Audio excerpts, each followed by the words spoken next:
ఓం మహాలక్ష్మీదేవియే నమః. అందరికీ నమస్కారం అండి. మనం మార్గశిర మాసంలో గురువారాల్లో తప్పకుండా చదవవలసిన వినవలసిన మార్గశిర లక్ష్మీవార వ్రత కథను నేను ఈ వీడియోలో తెలియజేస్తాను అండి. మన పురాణాల ప్రకారం ఈ కథ రెండు రకాలుగా ఉంది. ఒక పూజ అంతా అయిన తర్వాత కొద్దిగా అక్షింతలను చేతిలో పట్టుకొని మన ఈ కథను వినడం కానీ చదవడం కానీ చేయాలి. పూర్వకాలంలో సుశీల అనే ఒక బాలిక ఉండేది. ఆమె చిన్నతనంలోనే తన కన్న తల్లి కాలం చేసిన తర్వాత తన తండ్రి వేరొక వివాహమును చేసుకొనెను. వచ్చిన ఆ సవతి తల్లి సుశీలతో ఇంటి పనులు చేయించుచు తన విశ్రాంతి తీసుకుండేది. కాలక్రమంలో సుశీల సవతి తల్లికి ఒక పిల్లవాడు జన్మించాడు. ప్రతిరోజు ఆ పిల్లవాడిని కూడా ఆడించమని సుశీలను పురమాయించింది. ఒక చిన్న బెల్లం ముక్క తినమని ఇస్తుండెను. ఇంటి పనులు చేస్తూ మరియు శిశువుతో కష్టపడుతున్న సుశీల స్థితిని విచారించి ఇరుగు పొరుగు వారు ఆమెను శ్రీ మహాలక్ష్మిని ఆరాధించమని చెప్పారు. ఆ మాట వినిన సుశీల మట్టితో శ్రీ మహాలక్ష్మి యొక్క బొమ్మను చేసి తన కన్న తల్లి వలె భావించి నిత్యం పూజ అయితే చేస్తూ ఉండేది. తన సవితి తల్లి ఇచ్చిన బెల్లం మొక్కను అమ్మవారికి నైవేద్యంగా సమర్పించేది. కొంతకాలంనకు సుశీలకు యుక్త వయసు వచ్చినది. తన తల్లిదండ్రులు ఆమెకు తగిన యువకుడినిచ్చి వివాహం చేశారు. ఆమె తన అత్తవారింటికి వెళ్తూ తనతో పాటు నిత్యం పూజ చేసుకుంటున్న శ్రీ మహాలక్ష్మి యొక్క బొమ్మను కూడా తీసుకుని వెళ్ళను. తనతో పాటే ఆ పుట్టినింట్లో గల సిరి సంపదలు కూడా సుశీల వెంట వెళ్ళిపోయాయి. అత్తింటి వారు అకస్మాత్తుగా వృద్ధి చెంది సిరి సంపదలు చూసి ఆశ్చర్యపరచు తమ కోడల అదృష్టమును మెచ్చుకొని ఆమెను ఆప్యాయంగా చూసుకుంటా ఉన్నారు. కొంతకాలమునకు సుశీలకు తన పుట్టింటి వారి దారిద్ర్యమును అనుభవిస్తున్నారనే సంగతి తెలిసినది. వారికి సహాయం చేయాలని తన భర్తను అడగగా అతను సమ్మతించాడు. తన సవతి తమ్ముడిని పిలిపించి ఒక కర్రకు జోలు కట్టి ఆ జోలు యందు బంగారు నాణెములు పోసి ఇంటికి తీసుకువెళ్ళమని చెప్పాను. తన అక్క చేసిన సహాయానికి ఆనందభరితుడైన ఆ తమ్ముడు తిరుగు ప్రయాణం చేసెను. మార్గ మధ్యమున కాలకృత్యములు తీర్చుకొనటానికి అక్కడ జోలిని పక్కన పెట్టి కాలకృత్యాలు అయితే తీర్చుకుంటున్నాడు. ఇంతలోనే ఆ జోలికర అయితే కనిపించలేదు. ఎవరో దొంగతనం చేసినారని గ్రహించి బాధతో తన ఇంటికి వెళ్ళిపోయాడు.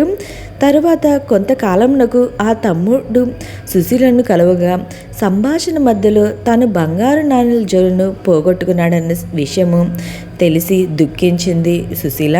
అంతా తర్వాత ఆ సుశీల దిగులు చెందకొద్దని ఊరటించి మరలా సహాయం చేయదలిచి ఒక చెప్పుల జోడు నిండా వరహాలు పోసి తన తండ్రికి ఇవ్వమని చెప్పాను.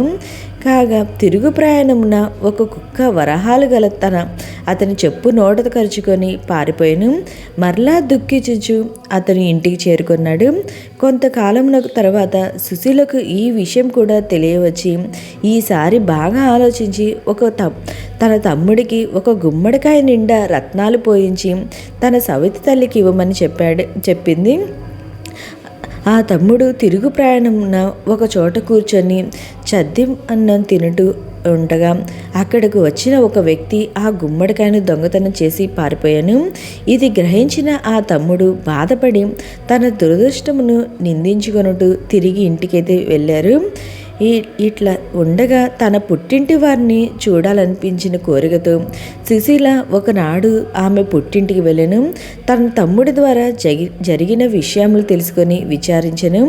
తన పుట్టింటి వారు దారిద్ర్యమును పోగొట్టుటకు ఏమి చేయాలని తీవ్రంగా ఆలోచించి తను నిత్యము పూజించు శ్రీ మహాలక్ష్మిని పూజించిన సంపదలు కలగగలవని గ్రహించి తన సవతి తల్లిచే ఆ శ్రీ మహాలక్ష్మి వ్రతము చేయుటకు నిశ్చయించుకున్నది.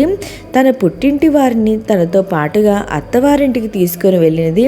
ఇంతలో మార్గశిర మాసం ప్రారంభమై మొదటి లక్ష్మీ వారం వచ్చినది. నియమ నిష్టలతో సాయంకాలమున శ్రీ మహాలక్ష్మి పూజ చేయవలసి ఉండగాను ఆ రోజు ఏమీ తినవద్దనని సుశీల తన సవతి తల్లికి చెప్పాను. కానీ ఆ సవతి తల్లి పిల్లలకు భోజనం పెడుతూ ఆకలికి తట్టుకోలేక తాను కూడా చద్దనం తినేను.